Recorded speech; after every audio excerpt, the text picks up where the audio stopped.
President Spellings, it was an honor today to just give you a glimpse of one of North Carolina's most precious assets, North Carolina Central University.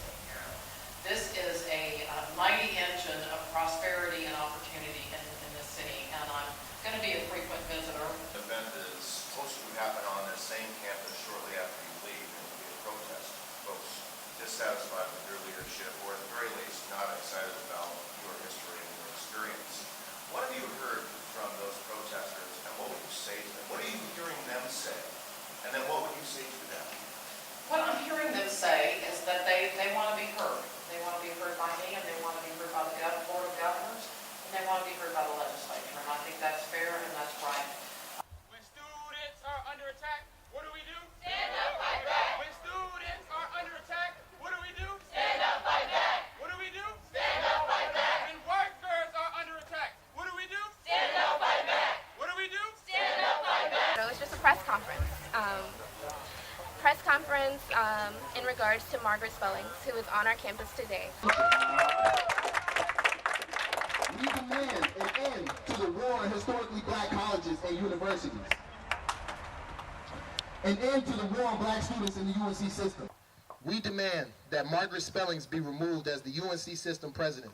The process in which she was elected was undemocratic and not inclusive of the UNC System students or faculty. What I would ask them is that they let me learn about them, about their issues, and give me a chance to lead this enterprise. Like a challenge for Mrs. Spellings, if you want to be president of our system, how about you come and get a master or PhD at one of our 16 universities?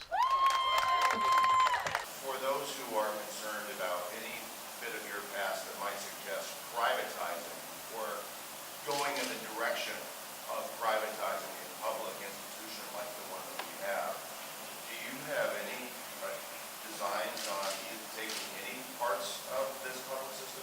Of course not. And what I ask of them is any evidence that would suggest that I have a history of doing that in the past.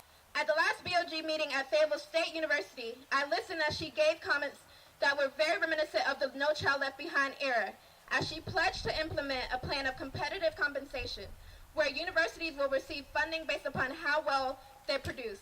For HBCUs who have historically been underfunded, despite the fact that they have produced some of the greatest scholars, these remarks are particularly daunting. I declare today that we are not customers, as Spellings has remarked, and we need to fund black futures. Her time as Secretary of Education under the Bush administration corroborates that she is profit-driven and not for the betterment of historically black colleges and universities. We want to believe that things will work out on its own. And in a sense, it will. The BOG, the Board of Governors, will work it out. The government will work it out. The system will work it out, but not in the interest of African Americans. We must understand that the future of HBCUs is in our hands, and we must stand together as one. This is our state, our schools, our money, and our future. The Campus Free Expression Act? Yes, ma'am. I'm not completely familiar with the details of that.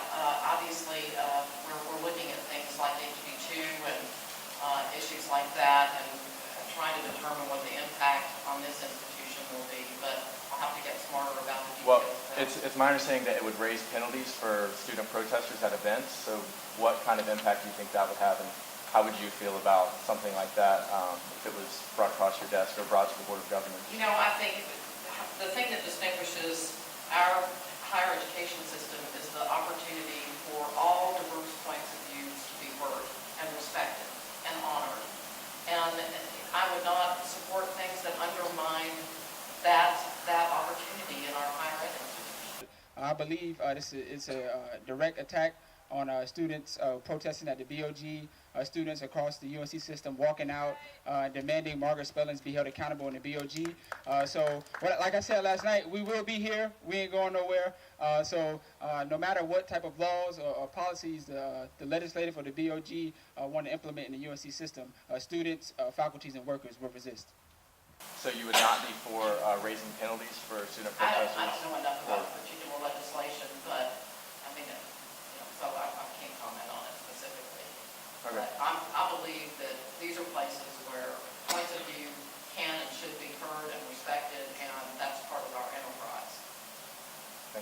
I find myself often underestimated as a student, as a black student, as an 18-year-old black woman, and sometimes I find opportunity in that, because if you underestimate me, then I can shock you and I can show you what I can be.